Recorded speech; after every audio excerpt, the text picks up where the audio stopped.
Their last president, Musharraf, he was more liberal in that sense, being as a Muslim national leader. He was more liberal, more tolerant towards Christians and Western influence, and the church had a greater freedom to move around. But since his resolve and since that whole parliament has been dissolved, they've now elected people into the government which are not as liberal as he was. And as a matter of fact, the new prime minister, the new president, they are more hardline Islamic fundamentalists, which causes a lot of problems for the churches in Pakistan. As a matter of fact, they had issued warnings from the Taliban that they were going to close down churches and warned any churches or other than Islamic faith to shut the doors, or else things could happen. So it's been tough that way. And I mean, we're seeing a lot of challenges with our guys there in trying to do it. I mean, they're strong-willed and determined to continue in this process. And now, as we speak, the government has given the Taliban certain rule in certain districts of Pakistan, giving them Sharia law, which is where the law and the people are governed by the Quran, which is the Muslim holy book. And whatever's in the Quran, the Sharia law, is governed to the people. So we're talking about people getting stoned for stealing, people getting whipped and killed for crime, and you know, it's really taking its toll on people. The Taliban has closed down schools, they have burned anything to do with female education, and really caused a lot of harm to these people, and it's really changed the nation in the course of a couple of years. And now the government, they're losing control of a lot of these things and trying to appease the Taliban so that they can make peace, but instead it's bringing a lot of chaos into this region of the world. And we're going to see what happens in the next few years here with how this government really does with these people.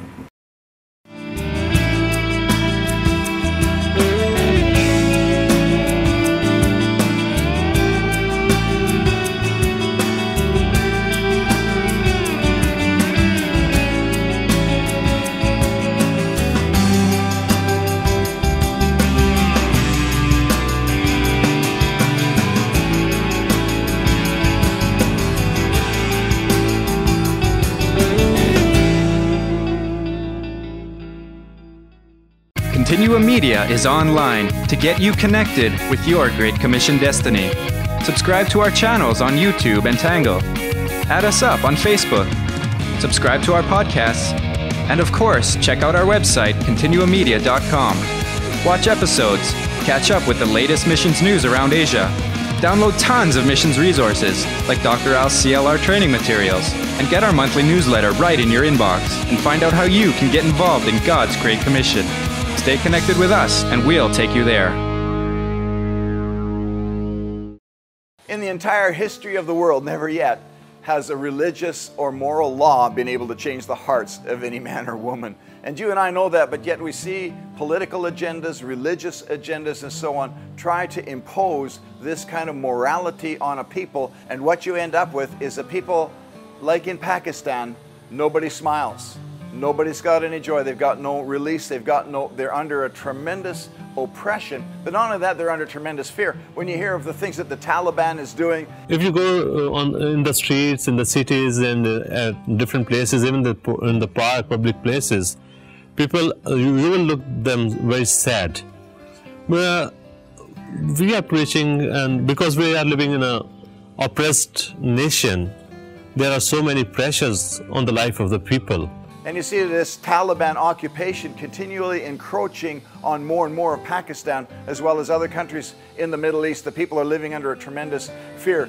In Pakistan, if you are Christian, you face a lot of troubles. There is a lot of discrimination, especially as the ideology of Taliban is spreading very quickly in all the cities of Pakistan. So everywhere, even a clean-shaved person, you don't know whether he is from the Taliban or is a moderate Muslim. But I have noticed that from last 2-3 years, it is very hard for our young men to find jobs. And even in the villages, the people don't want to drink on those glasses. Those are used by the Christian.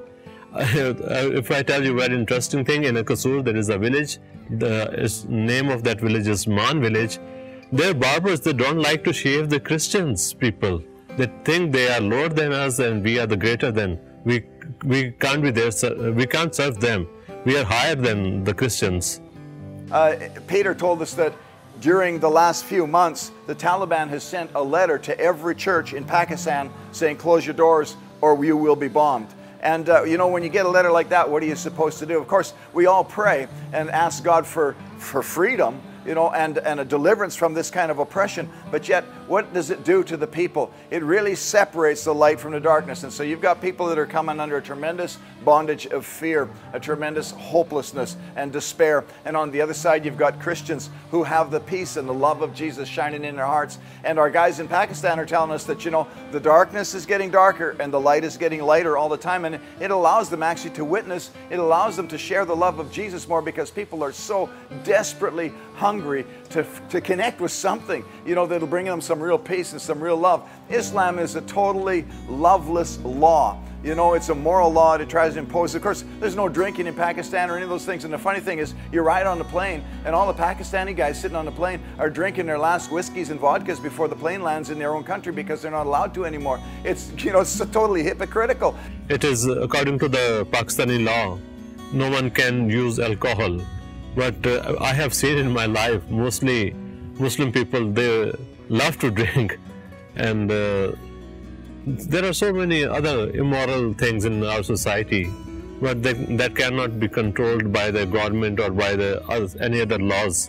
And you got this loveless law that where the Taliban, where it's fine to behead people. While we were there was a guy caught, and I think he's since been beheaded, but there was a guy caught just before we were there, a European man, and he was beheaded while we were there. There was, the week after we left, there was cricket players from Sri Lanka shot dead by this Taliban in the city that we were in. And so all of this kind of oppression and all of this kind of fear, but you know, the light of Jesus is breaking through. And so we need to pray for the Christian believers. We need to pray for our brothers and sisters in Pakistan that light of Jesus would just shine through them so wonderfully that people could connect with it. So, you know, we're not allowed to preach openly anymore. We're not allowed to hold open air meetings, of course, and all of this kind of thing, and this tremendous oppression and persecution coming. But yet, one-on-one, one by one, people are opening their hearts because they're seeing there's no other answer outside of Jesus Christ. In the last 2 years, God has blessed us tremendously.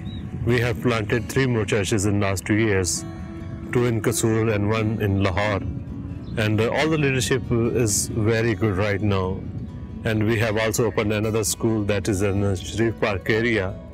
The Sharif Park is in the shrubs of the Lahore, and more than 98% people of the population are uneducated. So we are focusing them on the education, so we can educate our kids so they come to know how to read and write the Word of God. Well, we've just opened a new school in Pakistan. This will be our 3rd school to train children how to read and write. And really, this is under Peter's vision.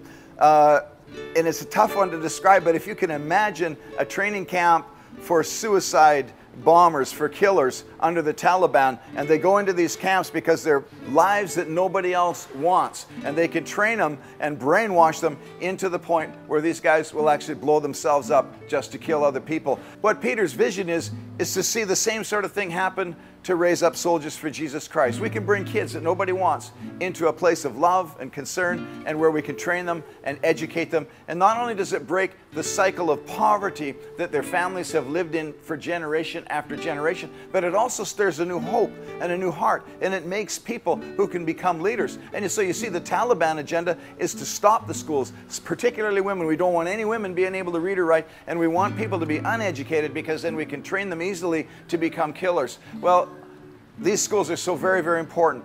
The schools and the education, not only the gospel, but just the fact that we're training people to rise up and to do something in their nation, to stand up for what's right, and equipping them to be able to do that. This is such a tremendous, tremendous hope for this nation.